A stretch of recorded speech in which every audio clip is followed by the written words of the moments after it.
Demarai Gray excited with the idea of playing for Jamaica. He believes he can help the Reggae Boyz win more games by providing goals and assists. Everton's Demarai Gray has been included in the Jamaican squad that will be competing in the upcoming Gold Cup tournament.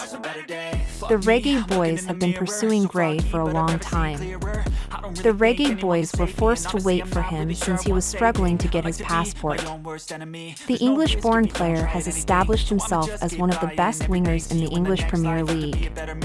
Gray has expressed his excitement at the idea of playing for Jamaica.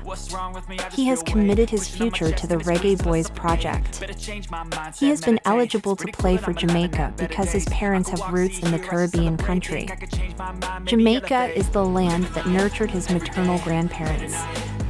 Coach Heimir Hallgrimsson named Gray as part of a 23-man roster. Gray told journalists that he was always open to the idea of playing for Jamaica despite playing for England in his early years. He represented England up to the under-21 level, but he didn't succeed in earning a senior cap. This meant that he was still eligible to play for the Jamaican senior team.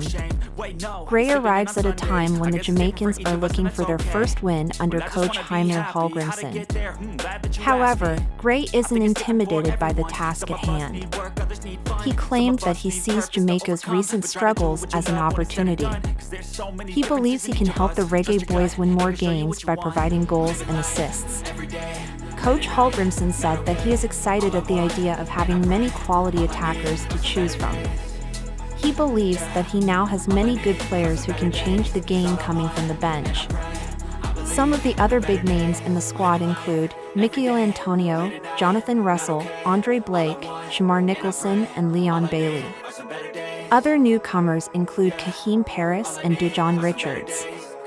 Remember to like, share, subscribe, and leave a comment in the comment section. Like, subscribe, share, and drop a wall go in the comment section when you subscribe. Also, don't forget to visit us at allsportsjamaica.com and follow us on Twitter, Instagram, and Facebook.